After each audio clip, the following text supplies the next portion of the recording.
থাইল্যান্ডের মঞ্চে যখন ৭৪তম মিস ইউনিভার্স প্রতিযোগিতার মুকুট উঠল মেক্সিকোর সুন্দরী ফাতেমা বোসের মাথায়, ঠিক সেই মুহূর্তে শুরু হয়ে গেল এক নতুন বিতর্কের ঝড়।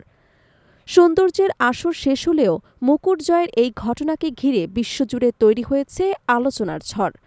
অভিযোগের সুনামি এবং বিচারকদের মধ্য থেকেই উঠে এসেছে বিস্ফোরক দাবি। এমনকি প্রতিযোগিতার এক বিচারক প্রকাশ্যে ফাতেমাকে ভুয়া বিজয়ী বলে অবহিত করেছেন। শুক্রবার ২১ নভেম্বর থাইল্যান্ডে অনুষ্ঠিত হয় ৭৪তম মিস ইউনিভার্সের গ্র্যান্ড ফাইনাল। বিশ্ব সুন্দরীর শিরোপা জিতে নেন মেক্সিকো প্রতিনিধিত্বকারী ফাতেমা বোস। শুরুতে অনুষ্ঠান স্থলে এবং লাইভ দর্শকদের মাঝে উচ্ছ্বাস ছড়িয়ে পড়লেও মুকুট ঘোষণার কিছুক্ষণ পর থেকেই সোশ্যাল মিডিয়ায় ভেসে ওঠে প্রশ্নবোধক মন্তব্য। অনেকেই দাবি করেন বিজয়ীর নাম ঘোষণায় নাকি কারচুপি হয়েছে। বিচার প্রক্রিয়ার স্বচ্ছতা নিয়ে ওঠে নানা অভিযোগ।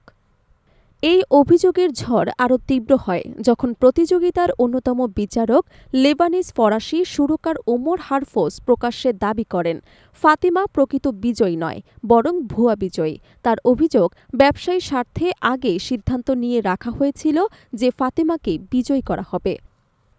এ কারণে তিনি বিচারক প্যানেলে থাকতে অস্বীকৃতি জানান এবং ফাইনালের ২ দিন আগে নিজেকে প্যানেল থেকে সরিয়ে নেন। তিনি অভিযোগ করেন বিচারকদের মধ্যে কিছু ব্যক্তির সঙ্গে প্রতিযোগীদের ব্যক্তিগত সম্পর্ক রয়েছে, যা স্বজনপ্রীতির ইঙ্গিত দেয়। ফাতিমা বোস মুকুট জিতে নেয়ার পর ওমর হারফোস আরও বিস্ফোরক তথ্য প্রকাশ করেন।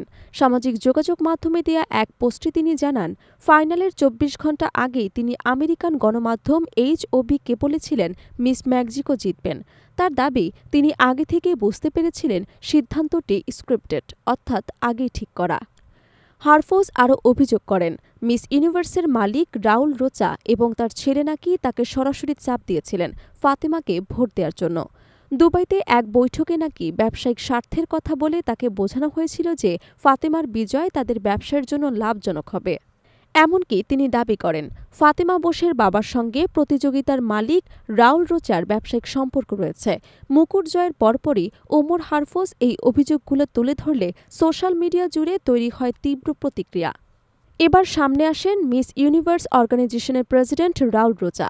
এক ভিডিও বার্তায় তিনি সব অভিযোগ অস্বীকার করে এবং ওমর হারফোসের দাবিকে পুরোপুরি মিথ্যা বানোয়াট বলে উল্লেখ করেন।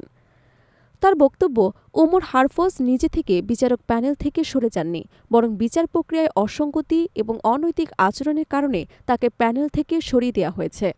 রাউলের বক্তব্য অনুযায়ী বিচারক প্যানেল বহু পদক্ষেপের যাচাই বাছাই ও স্বাধীন পর্যবেক্ষণের মাধ্যমে কাজ করে।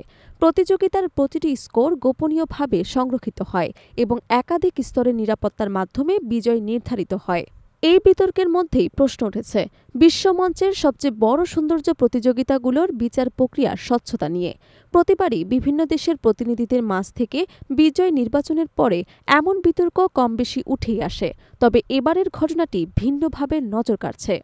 ফাতেমা বোস যদিও এখনও বিষয়টি নিয়ে প্রকাশ্যে কোনো মন্তব্য করেনি, তবে তার সোশ্যাল মিডিয়া জুড়ে অভিনন্দনের ঢল নেমেছে।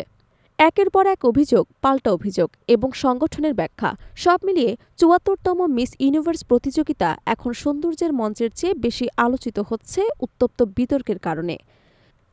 বিশ্বজুড়ে দর্শকদের নজর এখন একটাই প্রশ্নে, ফাতেমা বোস কি সত্যি বিশ্বের সবচেয়ে সুন্দরী, নাকি তিনি বৈশ্বিক প্রতিযোগিতার স্ক্রিপ্টেড বিজয়ী?